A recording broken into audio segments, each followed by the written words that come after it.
Chemical thermodynamics हा topic आपला शिकवून झालेला आहे. त्याचे व्हिडिओ अवेलेबल आहेत. त्याचे काही CETसाठी MCQ म्हणजे CET आणि थेरी एक्झाम बोर्ड एक्झामसाठी पण आपण MCQ घेतलेले आहेत. अजून जास्त प्रॅक्टिस करण्यासाठी म्हणून आपण केमिकल थर्मोडायनॅमिक्सवरचे काही MCQ सॉल्व करणार आहे. आपण बघूया. आपण फर्स्ट क्वेश्चन आहे बघा.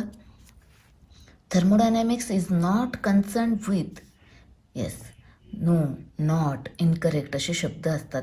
Carefully read them and answer them properly. बरोबर. आता ऑप्शन्स बघा.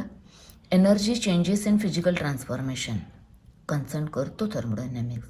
Energy changes in chemical transformation yes concern करतो आहे. Next rates of physical or chemical transformation. थर्मोडायनॅमिक्समध्ये आपण रेट कन्सिडर करत नाही. Thermodynamics not concern with the rates of physical and chemical transformation. Our answer is option C. बरोबर. तरी आपण एक ऑप्शन डी काय आहे तो वाचूया. Initial and final state of the system yes it is concern with the thermodynamics. म्हणजे आपला आन्सर काय आला C option. Rate not concern. Next question बघा. Coffee in an open cup is an example of. एकदम simple question आहे. It is a open system. इथे एक तुम्ही पॉईंट तेवढा लक्षात ठेवा की ओपन कपमध्ये system that is system in a open cup किंवा open container it is open system. Close container close system. आणि system in a thermos flask म्हणजे काय आहे isolated system. Heat insulating jacket असलं की आयसोलेटेड सिस्टीम. बरोबर. अशा सोबत काही पॉईंट्स असे लक्षात ठेवत जायचे. Next which of the following is a state function as well as intensive property. का आपण आधी इंटेन्सिव्ह शोधूया. इंटरनल एनर्जी आधी. इंटेन्सिव्ह म्हणजे काय इंडिपेंडंट ऑन द अमाऊंट. बरोबर.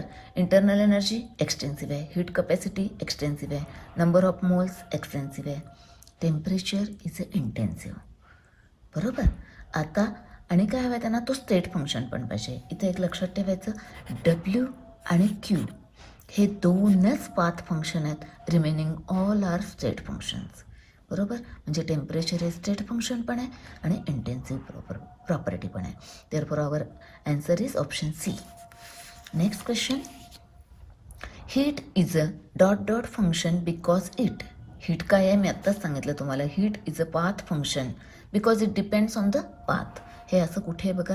हे बघा path depends on the path. Heat is a path function because it depends upon path. That is option B. Next question बघूया आपण. Next question is a system is said to be in a thermodynamic equilibrium when its dot dot function do not vary with dot dot. आता इथे हे पुस्तकातलं sentence टेक्स्टबुकमधलं sentence आहे तसं आहे. Read the textbook carefully. बरोबर. आता इथं काय येणार आहे बघा. State function do not vary with time then system is said to be in a thermodynamic equilibrium असं असतं. बरोबर. Therefore our answer is state आणि टाईम. म्हणजे काय बघा. A system is said to be in a thermodynamic equilibrium when it state functions do not vary with time. Okay. Concept clear. Okay. Next question. Which of the following is true for isothermal process. Isothermal process म्हणजे काय. Delta T is equal to 0 म्हणजेच delta U is equal to 0 असं कुठे आहे बघायचं. Yes option T. Next question. In which of the following reactions work is done on the system by the surrounding. बघा आता काय हवं आहे. Work is done on the system म्हणजे काय कॉम्प्रेशन. बरोबर. डन ऑन द सिस्टीम म्हणजे compression म्हणजे W पॉझिटिव्ह. बरोबर. आता म्हणजे कॉम्प्रेशन म्हणजे काय व्हॉल्यूम कमी झालेलं असला पाहिजे. आता ह्या रिॲक्शनमध्ये कुठल्यामध्ये व्हॉल्यूम कमी झालं आहे फाइंड आउट करूया. फक्त इथं गॅसियस कन्सिडर करायचे. बघा इथे काय आहे हा लिक्विड आहे सोडून द्या. म्हणजे इथे काय आहे 0 टू काय झालं इकडे व्हॉल्यूम इथं 1 व्हॉल्यूम आहे. म्हणजे इथं व्हॉल्यूम इन्क्रीज झाला आहे. नको आहे. आपल्याला काय हवं आहे व्हॉल्यूम कमी झालेलं हवं आहे. कारण work done on the system म्हणजे कॉम्प्रेशन हवं आहे आपल्याला. तर इथे बघा हे गॅस आहे 1 + 1 2 व्हॉल्यूमचं इथं हे सॉलिड आहे म्हणजे 0 झालं आहे. म्हणजे 2 व्हॉल्यूमचं काय झालं आहे इकडे कमी झालं आहे व्हॉल्यूम. म्हणजे इथे compression means work done on the system. बरोबर. म्हणजे ऑप्शन बी आहे आपला. आपण पुढचे ऑप्शन बघूया तर काय आहेत. इथं काय आहे, 1 व्हॉल्यूम 2, इकडे प्रोडक्ट पण 2 बिकॉज गॅस. म्हणजे काय, volume, no change in volume, no compression, no expansion, बरोबर, म्हणजे नो वर्क डन. पुढे इथे काय, 2NH3, म्हणजे इथे 2 व्हॉल्यूम आणि इकडे काय बघा 1 आणि 3, 4 झालं आहे, म्हणजे इथं व्हॉल्यूम इन्क्रीज झालं आहे, म्हणजे एक्सपान्शन झाले. Not answer. Therefore answer is B. बरोबर. नेक्स्ट, आता पुढचा क्वेश्चन बघतोय आपण. बघा, the work done during the expansion of a gas from volume of 4 dm³ to 6 dm³ against constant external pressure 3 bar. थर्मोडायनॅमिकचे न्यूमरिकल सोडवताना लक्षात ठेवायचं, आधी युनिट आणि दुसऱ्या कंडिशन काय आहेत. कंडिशन फार महत्त्वाचे असतात थर्मोडायनॅमिक्समध्ये, आणि युनिट. आता इथे बघा, कंडिशन काय आहे, constant external pressure. Constant external pressure म्हटलं की फॉर्म्युला काय येणार आहे, W = -P ΔV V2 - V1. Expansion आहे, बरोबर, म्हणजे आन्सर निगेटिव्ह येणार आहे, सगळे निगेटिव्ह दिलेले आहेत. आता बघा, युनिट बघा dm³ आणि बार आहे, म्हणजे W बार येणार आहे, म्हणजे हा 3 प्रेशर आणि हे काय आहे 6 - 4. एकदम सिम्पल क्वेश्चन आहे. 3 × 2 म्हणजे काय आला -6 dm³ बार. पण आपल्याला आन्सर हवं आहे बघा जूलमध्ये हवं आहे, म्हणून काय मल्टिप्लाइड बाय 100 म्हणजे -600 joule. That is option is a. बरोबर. नेक्स्ट क्वेश्चन बघतोय. The work done in a joule when 2 moles of an ideal gas are compressed at 300 Kelvin. हे बघा, व्हॉल्यूम 1 dm³ to 100 cm³. आधी युनिट बघायची. Constant external pressure of 3.2 bar. Sorry, now constant external pressure म्हटलं की आपला volume, हे formula काय -P V2 - V1. आता कंडिशन काय बघा, कॉम्प्रेस केलेलं आहे, म्हणून आपण लगेच काय करायचं, P V1 - V2, म्हणजे सोपं जातं. आता हे बारमध्ये आहे, बरोबर, आपल्याला W हवा आहे जूलमध्ये. आपण आधी dm³ बार करूया. आता प्रेशर आहे 3.2 bar, बरोबर, आणि व्हॉल्यूम बघा V1 1 dm³, 1, आणि V2ला काय करायला लागेल, ह्याला dm³ म्हणजे डिवायडेड बाय 1000 म्हणजे 0.1, बरोबर, म्हणजे काय आला 3.2 × 0.9, बरोबर, म्हणजे काय आला 288 × 10⁻². हे काय आलं dm³ बार. मग जूल करायला काय करायला लागेल, 288, हे जूल आलं, बरोबर. आता ऑप्शन बघूया आपण, तर कुठे आहे 288 नाही आहे, पण 2.88 × 10⁻², म्हणजेच हे 2.88 × 10⁻² जूल, बरोबर. Answer is D.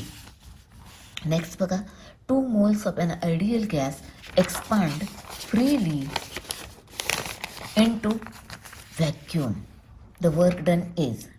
व्हॅक्यूममध्ये तुम्ही 2 मोल एक्सपांड करा, नाही तर 100 मोल एक्सपांड करा. Work done is 0 because external pressure is 0. W = P ΔV. हा 0 आहे तर हे 0 येणार आहे, ते माहिती आहे तुम्हाला, बरोबर, हा 0 येणार आहे. नेक्स्ट बघा, ... the opposing force ... work is done by the system to overcome it. आता बघा, जेवढा अपोजिंग फोर्स जास्त तेवढा work done by the system जास्त, बरोबर. आता मग दोन्ही जास्त असलेले हवेत बघा, इथे आहेत. Larger the opposing force more work is done by the system to overcome it, म्हणजे ऑप्शन आहे ए येणार, बरोबर. पुढचा क्वेश्चन बघूया आपण. Which of the following statement is correct, बरोबर. करेक्ट स्टेटमेंट काढूया. The work done on the system by the surrounding is negative. नाही, work done on the system काय असतो, पॉझिटिव्ह असतो, बरोबर. Next, the work done by the system on the surrounding is positive म्हणता येते, no. Work done on the surrounding it is negative असतो, म्हणजे हे पण रॉंग आहे. The heat absorb by the system from the surrounding is positive, yes, हे बरोबर आहे सेंटेन्स. आता पुढचं सेंटेन्स वाचूया आपण. The heat release by the system to the surrounding is positive म्हणता येते, नो, इट इज निगेटिव्ह असते, बरोबर. म्हणजे थर्ड सेंटेन्स आपलं करेक्ट आहे, बरोबर. नेक्स्ट क्वेश्चन बघतोय आपण. The work done Wien gas is compressed from 60 liter to 40 liter against a constant external pressure of 2 × 10⁵ pascal. आता बघा आपण फाइंड आउट करूया याचं आन्सर. काय विचारलं त्याने, कॉम्प्रेस्ड आणि constant external pressure. Constant external pressure म्हटलं की -P(V2 - V1) बरोबर. कॉम्प्रेस म्हटले म्हणून लगेच P(V1 - V2) केला बरोबर. आता व्हॅल्यू टाकूया आपण. आता काय आहे बघा, वर्क आपल्याला आन्सर हवं आहे जूलमध्ये, प्रेशर पास्कलमध्ये दिलेलं आहे. ठीक आहे, मग आपण व्हॉल्यूम मीटर क्यूबमध्ये घेऊया, म्हणजे डायरेक्ट आपल्याला डब्ल्यू काय येईल, जूलमध्ये येईल. मीटर क्यूब ह्याला 10⁻³ करायला लागेल, इंटू 10⁻³ आणि -40 × 10⁻³. आता हा कॉमन काढला की हा काय येईल, 20 × 10⁻³ आणि हे 2 × 10⁵. म्हणजे काय झालं बघा, 40 × 10⁻². असा आन्सर कुठे बघा, yes this is the answer B बरोबर. नेक्स्ट क्वेश्चन आहे, the work done when 1.6 × 10⁻² kg of oxygen at 300 Kelvin are expanded isothermally and reversibly till its volume is tripled. बघा कंडिशन फार महत्त्वाची आहे. आयसोथर्मली अँड रिव्हर्सिबली म्हटलं की लगेच W is equal to minus, that is W max is equal to W max is equal to -2.303 nRT log V2/V1 volume दिलेलं आहे. आधी तुम्हाला काय करायला लागेल बघा, नंबर ऑफ मोल्स. ह्याचं 16 × 10⁻³ kg म्हणजे 16 ग्रॅम आले. 16/32 म्हणजे आले 0.5, म्हणजे नंबर ऑफ मोल्स आपल्याला मिळाले 0.5 बरोबर. आता इथे एक लक्षात ठेवा, 2.303 × R 8.314 यांचं मल्टिप्लिकेशन 19.14 येतं, ॲप्रॉक्सिमेटली 19 बरोबर. हा आला, हे आलं. टेम्परेचर आहे 300 केल्विन बरोबर, 300 केल्विन आणि लॉग V2/V1. V2 ट्रिपल्ड म्हणता येते, लॉग 3/1.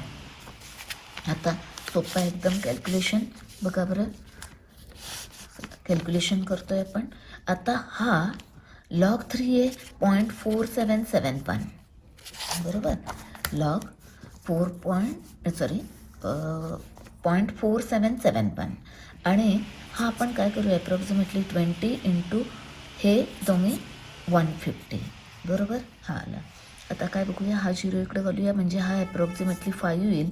5 × 15 × 20 म्हणजे काय, ॲप्रॉक्सिमेटली 0 हे जूलमध्ये आलं, कारण आपण R जूलमध्ये घेतलं आहे बरोबर. ॲन्सर निगेटिव्ह आहे कारण एक्सपांड केला आहे गॅस आपण बरोबर. नेक्स्ट, आता इथे ॲप्रॉक्सिमेटली हे आन्सर आहे जूलमध्ये, but answer given kilo joule, म्हणजे काय करायला लागेल, -1.5च्या आसपास, म्हणजे हे बरोबर. Option is B. Next question, 1 mole of an ideal gas expanded from 2 m³ to 20 m³ and gives 831.4 joule of maximum work. The temperature at which expansion takes place. बघा एक्सपान्शन आहे पण टेम्परेचर फाइंड आउट करायचं आहे. आता इथं work काय दिलं आहे, -831 बरोबर. आता इथे बघूया आपण, 831 -831.4 जूल एक्सपांडेड, W निगेटिव्ह आला आणि 2.303 आणि T R ह्यांचा काय येतो 19 आणि 1 मोल N 1 आणि टेम्परेचर फाइंड आउट करायचं आहे. आणि लॉग काय आहे, log of 2 m³ to 20 m³ म्हणजे 20/2 म्हणजे काय आला, 10 आला बरोबर. लॉग 10 1 आला बरोबर, हे मायनस आहे. आता हा पार्ट आपण तिकडे टाकू, म्हणजे काय, 831.4 डिवायडेड बाय दिस 19 म्हणजे ॲप्रॉक्सिमेटली काय येईल, 20 बरोबर. म्हणजे ॲप्रॉक्सिमेटली 40 आन्सर येतं आहे टेम्परेचर. असं टेम्परेचर 40 आन्सर बघा इथे 43.42 बरोबर the answer. Next question, a system absorbs 0.64 kilojoule and does work 260 joule on the system. The change in internal energy of the system will be. बघा इंटरनल एनर्जीशी related, delta U is equal to Q + W बरोबर. आता तिन्हीचे unit same पाहिजेत, either in a joule or kilo joule. एकदम सोपं आहे बघा क्वेश्चन. अ सिस्टीम ॲब्सॉर्स म्हटलं की हा पॉझिटिव्ह येणार आहे. आता हे किलो जूलमध्ये दिलं आहे आणि हे जूल, आपण ह्याला जूल करूया. 640 जूल आणि हा पॉझिटिव्ह कारण ॲब्सॉर्ब केले. Does work, system perform work करते म्हणजे हे निगेटिव्ह म्हणजे -260 is equal to how much, is equal to काय येणार आहे हे 380 बरोबर, प्लस येणार आहे. 380 कुठे बघा आणि plus, yes, answer is C. Okay, next. नाव the first law of thermodynamics for infinitesimal change. Infinitesimal change म्हणजे व्हेरी व्हेरी स्मॉल चेंज म्हणजे डी येणार आहे. हाच फर्स्ट लॉ ऑफ थर्मोडायनॅमिक्सचा फॉर्म्युला आहे, पण इन्फायनाईट सिमिल चेंज म्हणजे DU is equal to DQ plus DW. This is the option B. Okay, next. सगळे फॉर्म्युले करून घेणार आहे मी. एक व्हिडिओ अपलोड करणार आहे सगळ्या फॉर्म्युल्याचा, थर्मोडायनॅमिक्समधले सगळे फॉर्म्युले. Okay, next. An expression for first law of thermodynamics for isochoric process. Isochoric म्हटलं की व्हॉल्यूम कॉन्स्टंट म्हणजे ΔV0 आला बरोबर. आता ΔV0 याला फर्स्ट लॉ ऑफ थर्मोडायनॅमिक्सलाच आपण ΔV0 म्हटलं की काय बघा, first law of thermodynamics ΔU is equal to Q plus W. ΔV0 म्हणजे P∆V0 म्हणजे हा W0 हा गेला म्हणजे ΔU is equal to heat supplied at a constant volume म्हणजे ΔU is equal to QV पाहिजे. येस, इथे ΔU is equal to QV. Okay, next question आहे, which of the following is not state function. State function मी मगाशीच सांगितलं तुम्हाला, path function W आणि Q एवढेच पाथ फंक्शन आहेत. बाकीचे सगळे इव्हन QP आणि QV हे सुद्धा स्टेट फंक्शनच आहेत. Heat supplied at a constant pressure and heat supplied at a constant volume हे पण स्टेट फंक्शन आहेत. Only W and Q path function. आता बघा, which of the following is a not state function म्हणजे तुम्हाला हवं आहे पाथ फंक्शन हवं आहे, नॉट म्हटलं आहे म्हणजे answer is Q. Okay, next one. Next question. A gas is allowed to expand in a well-insulated container against a constant external pressure of 2.5 bar from an volume 2.5 liter to final volume 4.5 liter. The change in internal energy of the gas in joule will be. Okay, see here. Now constant external pressure, therefore W, but we want to find out internal energy.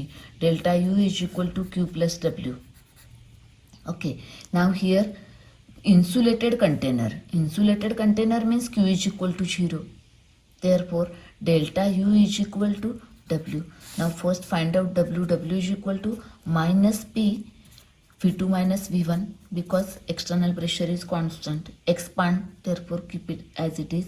Now the pressure is 2.5 and volume 4.5 to this one, that is this 2, that is this is -5 dm³ bar. Now we require answer in joule, therefore 500 joule, therefore the answer is A. Okay, next. In which of the following reaction work done is 0? I already told you that if delta N is 0, work done is 0. One thing, or another way is volume from this side and this side same. Delta N is 0, work done is 0. See this one, 1 plus 3, here 4, here 2, no. Here 2 plus this 1, 3, here 2, no. Next, here this is solid, here 1, here also 1, 1, 1. That is delta N is 0, here work done is 0, therefore option is C. Next one, the work done in a oxidation of 1 mole of SO2 to SO3 at 50 degrees Celsius is. Okay, next. Now SO2 converted to SO3, oxidation, combustion. Now here we require 1 O, therefore half O2. Okay, here now it is a gas, it is gas, it is gas. Okay, here 1, it is 0.5 and it is 1, therefore 1 minus 1.5, that is minus 0.5 delta N. Okay, now work is equal to the minus delta nRT.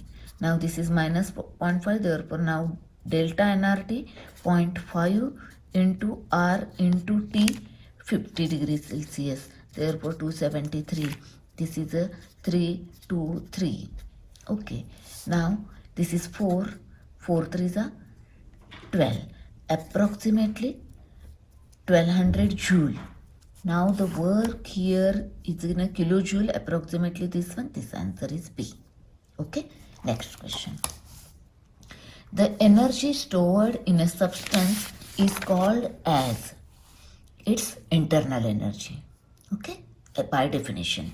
Okay, next. Now 0.088 kg of CO2 gas are expanded isothermally and reversibly, Wmax, at 300 Kelvin to twice the original volume. The maximum work is, now here Wmax is equal to minus, now expanded of 2.303 into R nRT. Now n first find out this n is equal to, this is kg, in gram it is a 88 CO2, that is 44 divided by 44 molar mass, therefore it is a 2 mole.